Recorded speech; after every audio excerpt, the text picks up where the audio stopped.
Leading Britain's conversation with James O'Brien. 4 minutes after 10 is the time. A very good morning indeed to you. The phone lines are open, I should tell you, from the start today. I'm not quite sure in which direction our Donald Trump contemplations will go, so feel free to weigh in a little earlier than usual, should you be so minded. The number, as ever, remains 0345 60 60973. We didn't talk because of timings about the events in London on Friday, did we? Late on Friday, when that dreadful feeling in the pit of your stomach kicked in once again at the apparent incident of terrorism unfolding in Oxford Circus in London. Daily Mail online reported that a truck had driven into crowds, not noticing that this was based on a false tweet that was 10 days old. But of course, the truth is still putting on its boots when a lie is halfway around the world. And thank everything, it wasn't terrorism. But it was clear on social media that self-styled tin pot patriots were gutted people weren't dead. You could almost see them jumping onto their tricycles and pedalling furiously towards Oxford Circus in the hope of being picked up by a television news camera.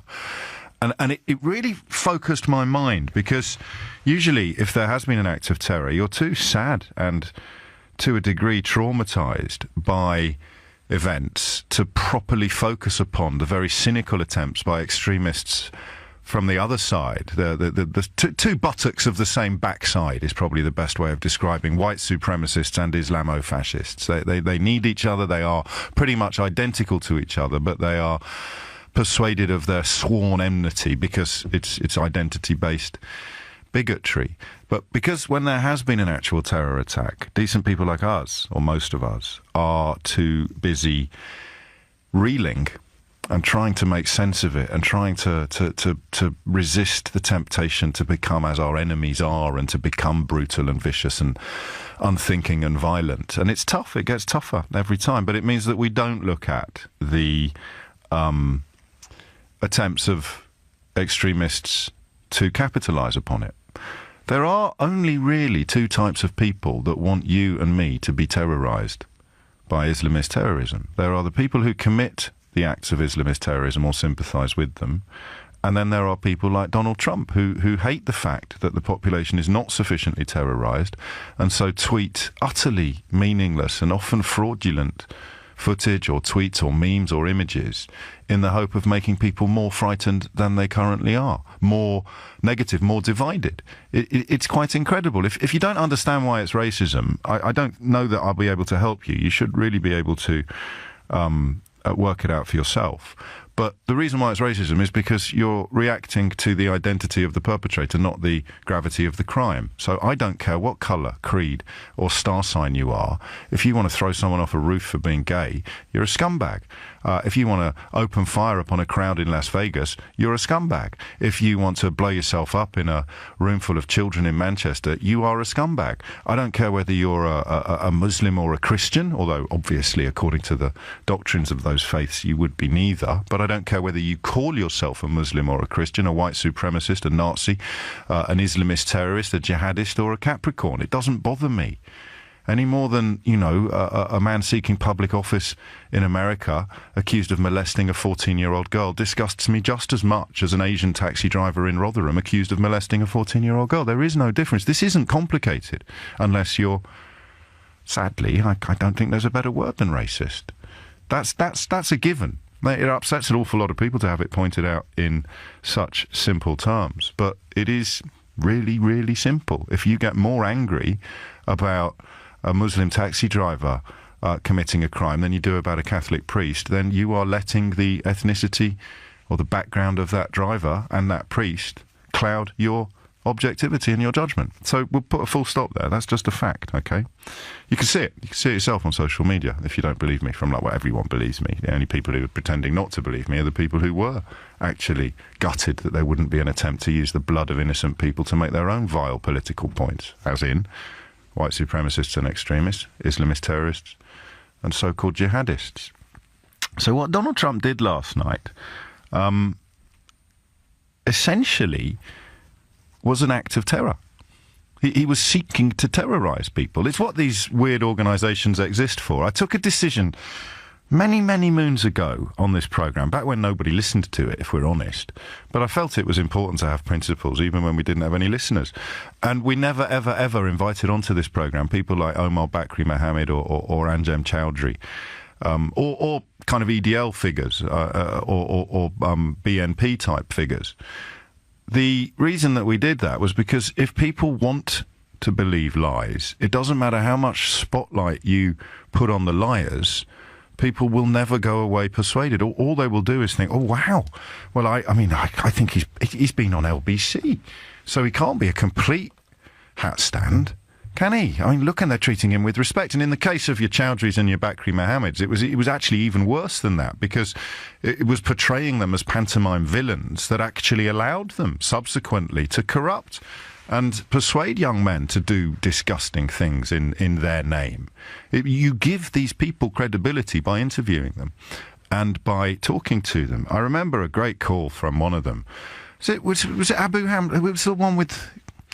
Who's the one that finally got chucked out? Was it Omar? One of them rang in, absolutely furious. And I'd let them on occasionally if they ring in, because it seems to be, I don't know, a slightly more democratic way of dealing with things.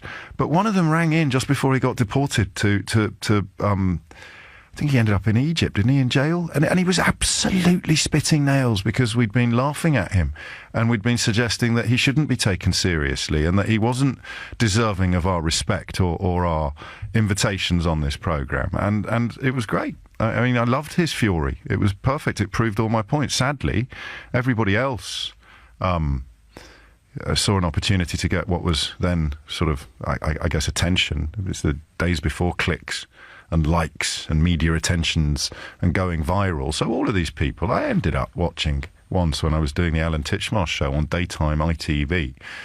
They brought Anjem Chowdhury onto the stage, and all the sort of lovely old people in the audience who'd been bussed in from Doncaster and similar all started booing as if it was, you know, I don't know, the big bad wolf in Little Red Riding Hood, or the wicked queen in Sleeping Beauty. They brought him on as a pantomime villain. I overthink these things. I don't know whether or not that's good or bad anymore, because I don't want to sound as if I'm condemning the people that make these decisions and make these bookings. They're my friends and colleagues in pretty much every job I've ever had. But I don't think it ever helps. If you've got, I mean, it would be a bit like saying, here's the outspoken conservative commentator and author of Mein Kampf to provide a little bit of balance in this discussion about Jewish people. Do you see what I mean? So what Trump did last night was, for me, an act of terror. He has looked at America and decided that people aren't sufficiently terrorised. There haven't been enough terror attacks. There's been loads. There's been, I think, 1.5 million people killed in America by gun crime in the last 50 or so years. But he doesn't mean that, because most of that's done by white people. He doesn't mention Vegas, because that was done by a white person. He doesn't really mind about the woman who was killed by neo-Nazis in America, all of whom were supporters of him. So he doesn't actually care about terrorism as an objective, simple, single issue. He cares about it as an opportunity to frighten a population, because a frightened population historically are a lot more likely to forgive their leaders' sins if they think their leaders are protecting them from this foe. And when the foe is in decline, when the foe is in retreat, when the enemy is being defeated, it's a complicated issue in Syria, but Islamic State is very much on the back foot now. The type of terror attacks that they undertake become more improvised. It's why trucks now, rather than explosives, are more popular, and these plans seem to be undertaken more by individual inadequates than terror cells. But still, there will be more terror attacks that are real. But when Donald Trump sends out pictures of schoolboys fighting, one of whom happens to be brown, and the kid that he's attacking happens to be white, and on crutches, actually, if you're lucky enough not to have seen these pictures, then what's he actually doing? It would be like using happy slaps. Do you remember happy slaps? That ludicrous misnomer for when children would film each other going up to people and just thwacking them. I remember one, it was like a karate kick into a completely innocent adult walking up the road not far from where our studio used to be. Imagine if the President of America started tweeting that, saying this is why you can't trust white people. This is why you can't trust Christians. This is why you can't trust all Capricorns. Let's round up all the Cancerians and all the Aquarians. Because look, here's one kicking someone. It's incredible, actually, that the President of the United States of America has done it. And yet it's supremely unsurprising at the same time. I haven't really given you a question, have I? I did invite you to interrupt me a little earlier.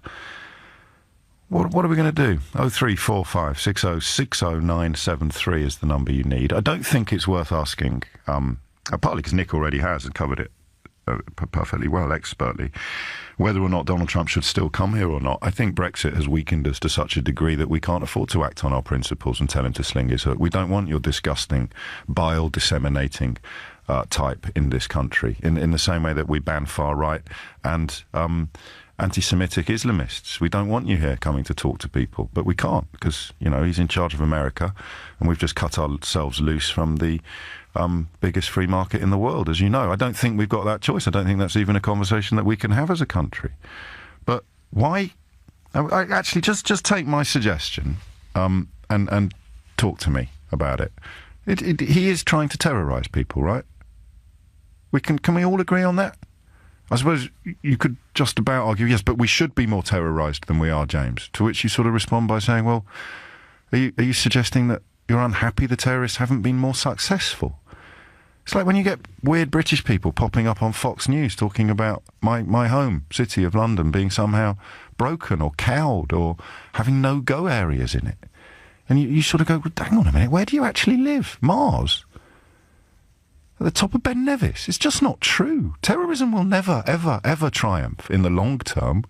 But I recognise now in a way that I didn't, perhaps a few years ago, recognise how easily it can triumph in the short term. It can triumph in the short term, as is evinced by the reaction of some apologists of Donald Trump's in this country and in America, because people want to be terrorised. And they want you to be terrorised as well. And if the terrorists haven't achieved it, then my God, we're going to tweet furiously on social media and send round questionable videos of dubious provenance and unspecified age and location. And we're going to use them to suggest that your postman or your doctor, your accountant or your dentist, by dint of an accident of birth, is somehow hell-bent upon destroying you and raping your daughters. It's insane. The Muslims in general have no more to do with Islamic State than people with apostrophes in their name have to do with the IRA. And yet, people want it. People love it. People thrive on it. People get booked to appear on Radio 4 and LBC for essentially supporting it. What should we do? Can you ignore him? Can you ignore him?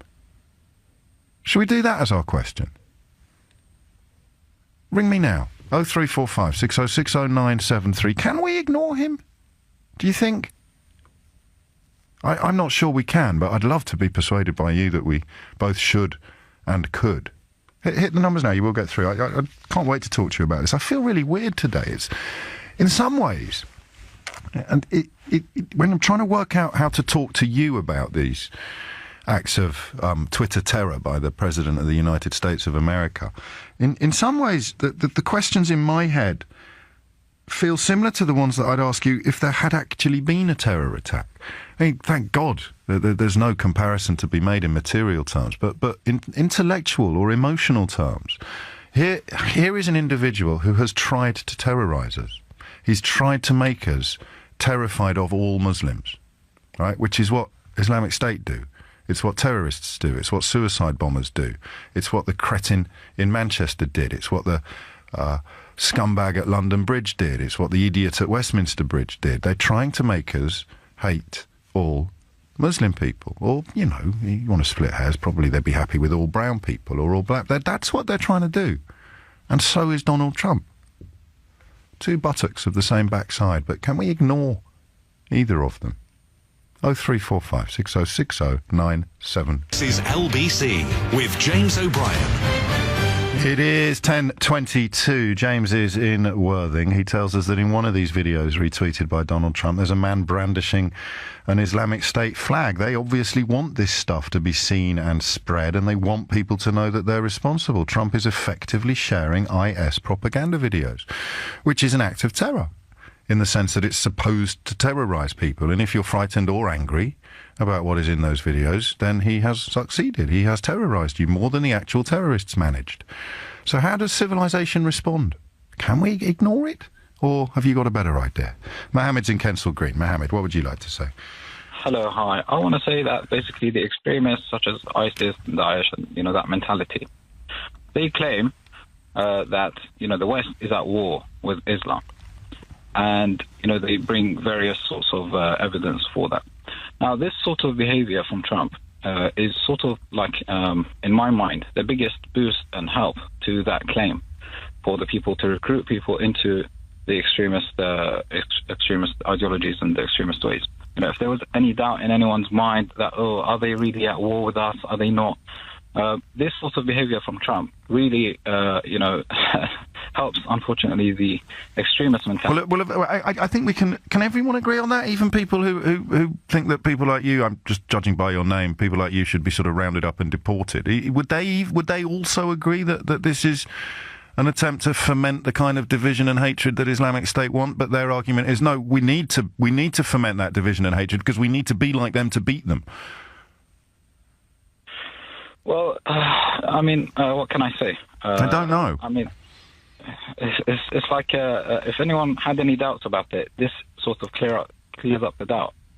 It's like, what more can But this is what I'm trying to unpick, is that I think the notion of it being two buttocks of the same backside is irresistible, but some people are comfortable being a buttock, would be the sort of roundabout way of it. Some people want to be a buttock because they've been so successfully groomed and terrorised by both the acts of the terrorists and then the PR efforts of people like Donald Trump and Britain First or whoever is currently in the box seat for sort of British far-right extremism. They clearly are. They see themselves as battling against this, and everybody else is caught up in the middle. I'm just intrigued whether there's any other analysis of it that doesn't see the disseminating of Islamic State propaganda videos as an act of support for Islamic State. Somehow Donald Trump's fans see it as an act of hostility towards Islamic State, despite the fact he's doing exactly what they would want him to do. They'll be high-fiving each other to hell and back this morning in parts of Syria, won't they? Exactly. It's like in the propaganda war, this is like the nuclear bomb, sort of. It's like the best that you could hope to get from the president of the US. Obviously, he's not doing anything similar to that, as you mentioned, regarding the Vegas shooting or any of the other crimes. It's just for the ISIS... He takes advice and credits as being not fake news. The InfoWars bloke who thinks that the Sandy Hook massacre was a hoax. He thinks it was staged. The pain that he has caused, the grieving parents of the children killed in that school massacre is impossible to quantify. But Donald Trump will boast about his friendship with Alex Jones and yet... And yet then punt out the propaganda videos for a group like Islamic State. What's he up to, do you think? Because I don't want to credit him necessarily with having the diabolical genius of a Joseph Goebbels or something like that, but he sat there and he thought, I've got a great idea, I'm going to tweet this stuff. Yeah, exactly. He knows what he's doing. It's not, I question his intelligence to some degree, but he's not a kid, he's not a child. He knows what he's doing by posting these.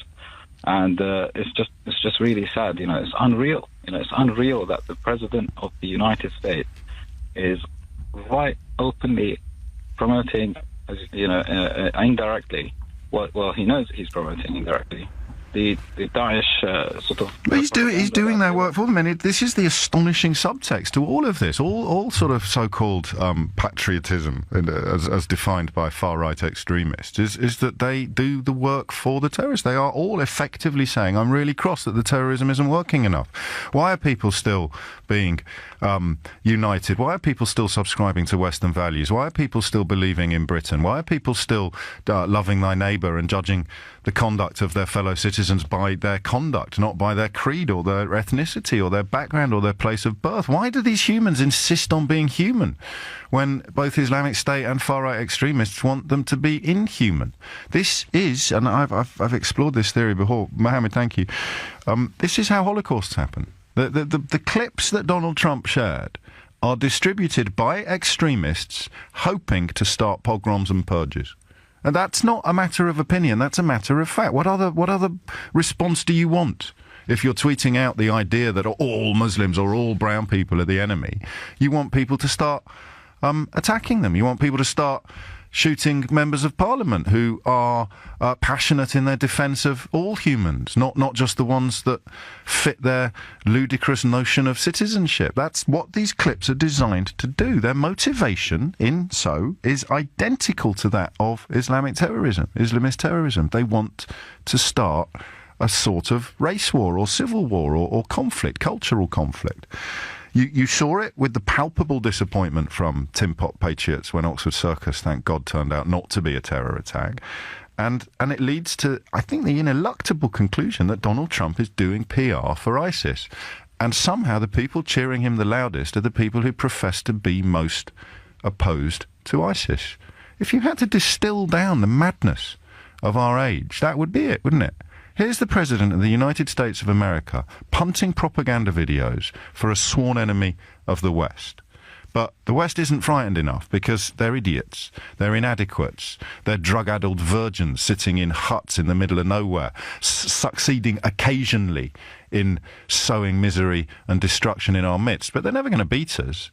And yet people like this, Trump apologists, far-right extremists, they want us to be more cowed. They want us to be more terrorised.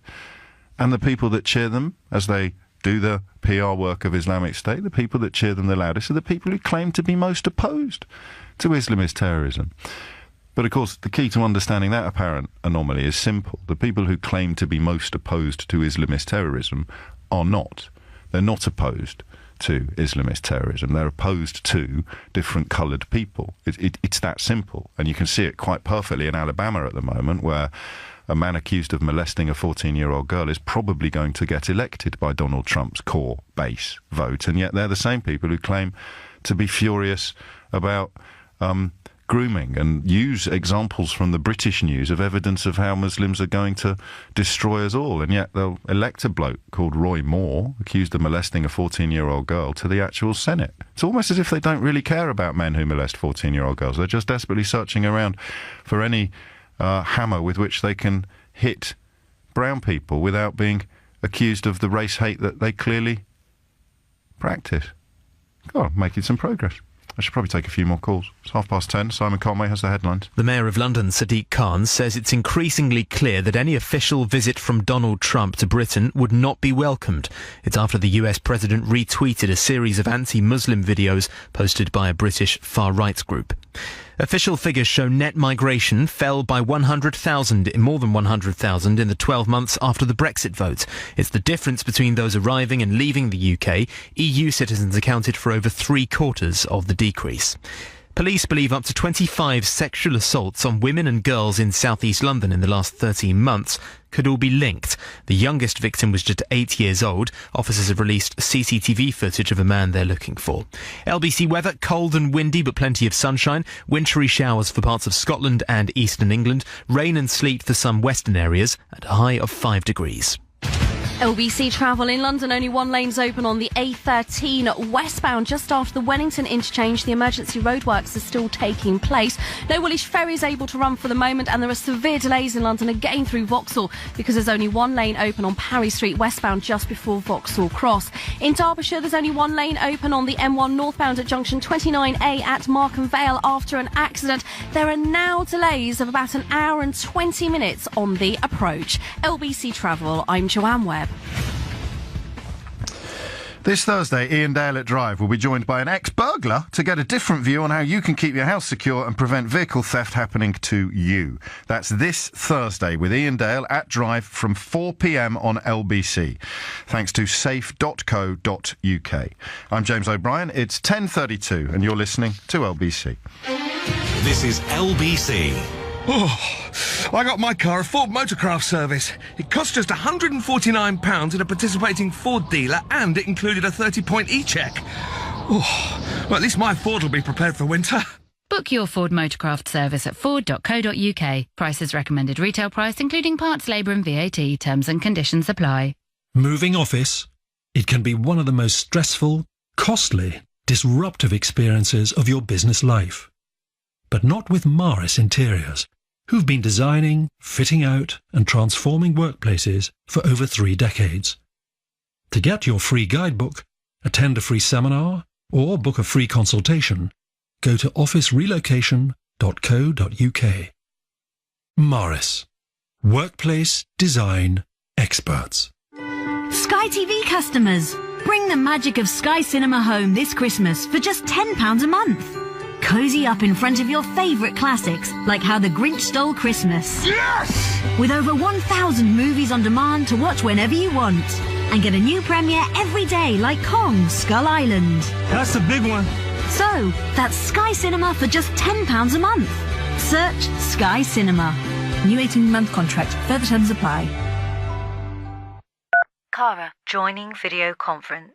Hi, Cara. Wow, check out your tan. Thanks. I just got back from Greece. Oh, nice. So, tell me, do we have 50 of this dress? App says yes, but I'll double check. Yep, I'll send you some pics. Fab. Want to do more in less time? Unified Communications joins up your landlines, mobiles, desktops, laptops and tablets to improve productivity. The future is exciting. Ready? Search Vodafone Business. Terms and conditions apply. Pets. We positively love them. So for those times they're feeling rough, get pet insurance from Pets in a Pickle. Go to petsinnapickle.co.uk. How's the chemotherapy going to make me feel? Is my mum going to get better? Can I go on that cancer drug trial I read about? When do I know if my cancer's gone for good? If you or your loved ones have questions about cancer, Cancer Research UK can help you find the answers. With years of research behind us, we can give you the expert guidance and information you need. Just go online and search Cancer Research UK today. Hi, I'm Michael Owen. Don't let being injured spoil your Christmas. In fact, I was always injured at Christmas, so make the most of it. And if you were injured on the road or at work, contact Gowing Law. Merry Christmas, Michael. If you've been injured on the road or at work and it wasn't your fault, Gowing Law could help you win thousands in compensation. To find out more, text WIN to 80800. Text WIN to 80800. Go win with Gowing Law. You know the drill. Put your savings in the bank, earn interest, feel utterly underwhelmed. It's time to talk to Cufflink, the award-winning peer-to-peer company. They're not a bank, but are regulated by the Financial Conduct Authority. You lend your money with theirs onto property loans, and you can get up to 7.2% gross interest on the whole lot. Make the most of your savings with Cufflink. Visit lendingtogether.co.uk. Past returns are not necessarily a guide to future returns. Your capital is at risk. Winter's coming, so get your Ford ready with a Motorcraft service for just £149 at participating Ford dealers. Book at ford.co.uk. Price is recommended retail price. James O'Brien on LBC. Call 0345 6060 973. 25 minutes to 11. The clever money, of course, contends that it's all designed to distract the public on either side of the Atlantic from the looming or the escalating Russia investigation. But, I mean, the clever money has really been worth so little, has it, in public discourse? So Donald Trump's decision to spread Islamic State propaganda yesterday on Twitter by effectively endorsing some far-right extremists from Britain who love nothing more than punting out the videos that the architects of terror in the Middle East want us to watch and want us to be frightened by, want us to be enraged by, want us to turn on each other. It's just happened, and I'm wondering what the response should be. It's interesting. Look, if you're getting really, really cross, then it's working, isn't it? Donald Trump's PR account for Islamic State is paying off in droves. He's pulling it off. You're not terrorised by the actual terrorism. Well, look, here's some videos of some stuff. Some of it's not even true. Some of it's ludicrous. There's a picture of a Mad Mullah-looking fella in a big beard dropping a statue of the Virgin Mary. And what I'm supposed to now, when I leave later today and I walk past my colleague Imran in reception, I'm supposed to look at him askance, am I? I'm supposed to be a little bit cross with him. When I do the school run and I see some of the mums at the school over the road picking up their kids in headscarves, I'm supposed to hate them, am I? Because some idiot on the other side of the world has smashed up a statue of Jesus' mum. Jesus, of course, being the person named most in the Quran, more than any other individual. It's just nuts, but it works because there's an appetite that people like Donald Trump understand in a way that people like me never will. And it's the appetite to hate. I want to hate, his fans say. I'll give you stuff to hate, says Donald Trump. Lock her up, he chants. Build the wall, he chants. Who do you hate? Who do you hate? I'll give you someone to hate. And today, who are we supposed to hate? I hate the people that threw a kid off a roof. Of course I do. But I'd hate them if they were green-skinned or purple-skinned. I'd hate them if they were Capricorns or Christians. I'd hate them, whatever their circumstances were. The people that used to burn Christians in this country for being the wrong flavour, for being Protestant instead of Catholic. And then a few years later, when Mary had been replaced by her half-sister Elizabeth, they were burning Catholics for not being Protestant. I hate it all. It's bigotry, it's religious hatred, it's violence, it's extremism, it's terrorism. And Donald Trump is on the same side as the terrorists. If you separate the world into the united and the terrorised, he wants the terrorised side to grow. So do Islamic State. This isn't a matter of opinion. I think that's why so many trollish heads are exploding on social media this morning, because you can't argue with this. What does Donald Trump want? Does he want people to be more or less terrorised? Well, more, obviously, otherwise he wouldn't be punting out these pictures. What do far-right extremists want? Do they want people to be more or less terrorised? Well, more, obviously, otherwise they wouldn't be promoting all this stuff. You know, terrorism is terrible enough without us having to do the aftercare for it by punting out the videos. So there are only two types of people. Do you want us to be more or less terrorised? Less terrorised. I want us to be united. I think that harmony and unity is the way to defeat division and destruction. Or do you want us to be more terrorised? And if you want us to be more terrorised, you're on the same side as Islamic State, you're on the same side as the terrorists, you're on the same side as the far-right extremists, you're on the same side as Donald Trump. They are, I'll say it again because it's a rather pithy phrase, they're two buttocks of the same backside. Daniel's in Northampton. Daniel, what would you like to say? Well, I'm not going to say buttocks anymore. Why not? You said it enough. Well, you say it better than I do. You drop the T's. It gives it more of an edgy feel. It's very good. I like it. James, you've got an incredible brain, I've got to say. Thank you. And I think, you've nailed it. I think the greatest trick the devil ever pulled was to convince us that he didn't exist. And I'm not sure who the devil really is, but what I would say is, you use the word pantomime several times. Yes. And that's what it appears to be to me, a pantomime. And I think people in general, as part of the human condition, and hopefully maybe one day that will change, we crave suffering. And, people might not recognise that, but I think subconsciously, many of us are addicted to suffering. And so, as you say... How do you mean? What do you mean by that? I haven't come with you completely on that. Okay. So, well, if you think about it, if you look back at human history, we've always had plight, things we've had to work against, whether that be disease, wars, poverty, whatever. And I think we've almost... It doesn't mean we like it. Doesn't mean, I think it's a useful weapon for a certain type of leader, a certain type of demagogue. Suffering, but I don't know that we like it. We don't like suffering. I don't know if we necessarily consciously like it. Maybe a better way to explain it is that we kind of expect it as part of life.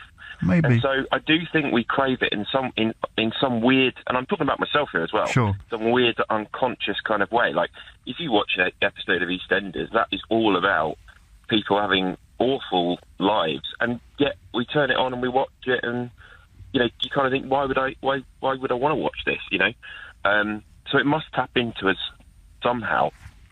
And I think you're absolutely right. Him pumping that out there creates this, perpetuates this vision that terror is on its way. It's something that we should all be paying a lot of attention to.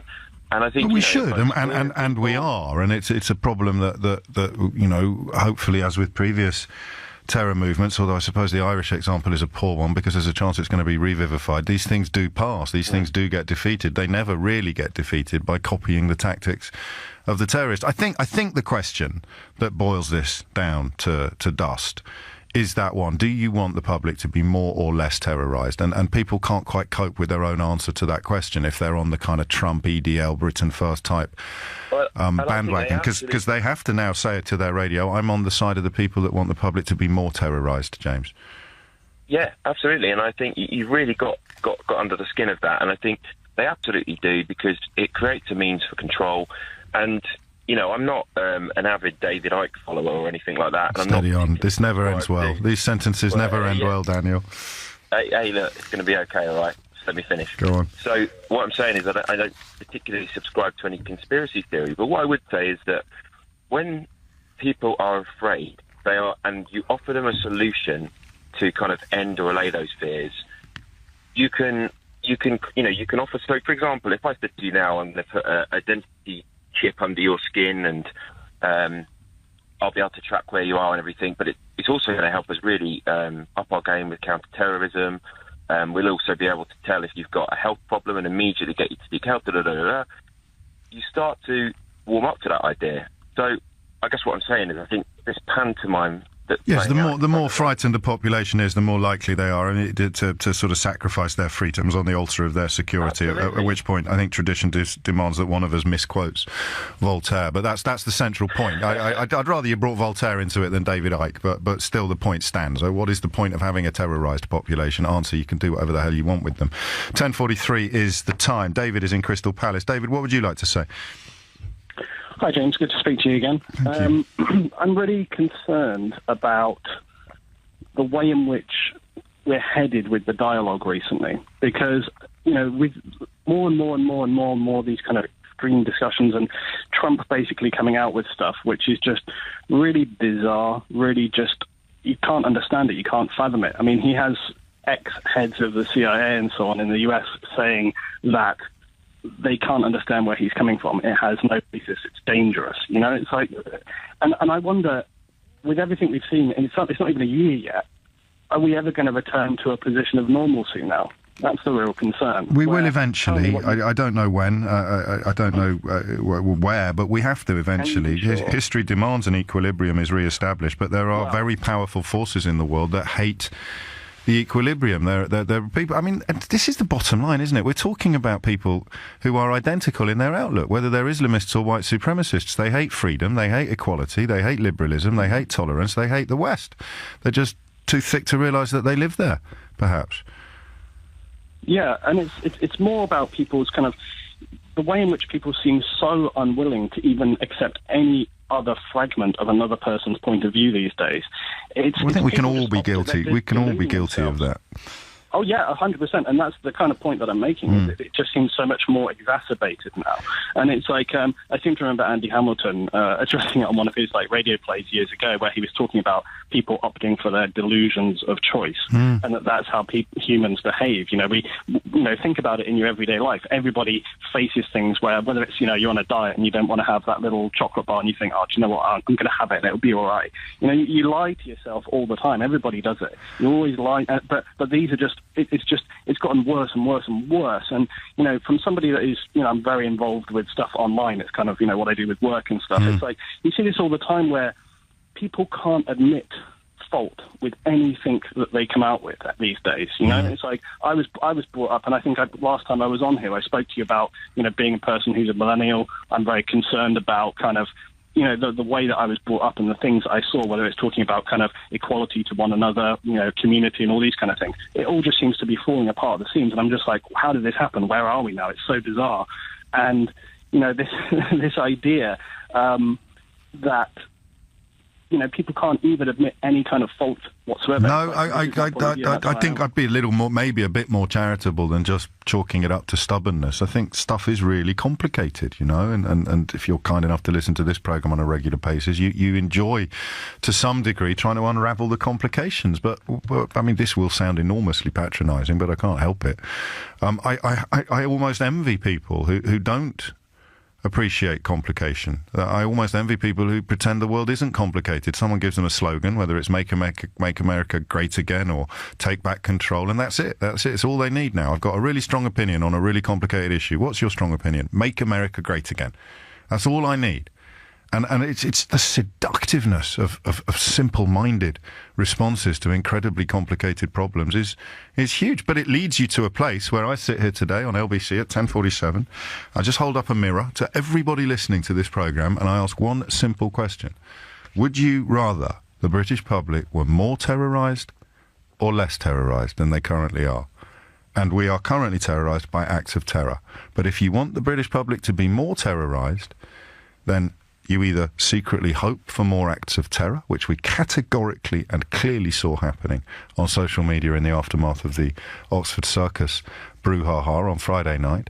So you either, actually not even either, you can do both. You both hope for more actual acts of terror, and you also try to terrorise on behalf of the terrorists by disseminating their evilness on social media. And we have arrived at a place where the President of the United States of America is seeking to terrorise the public by disseminating propaganda on behalf of Islamic State. Now, I hold up the mirror. What do you want the public to be? More or less terrorised? More or less cowed? More or less in retreat from Christian, Western, democratic, liberal values? What do you want? Do you want more of that or less of that? Less, James? Well, you're on the same side as the terrorists. At which point, of course, metaphorically speaking,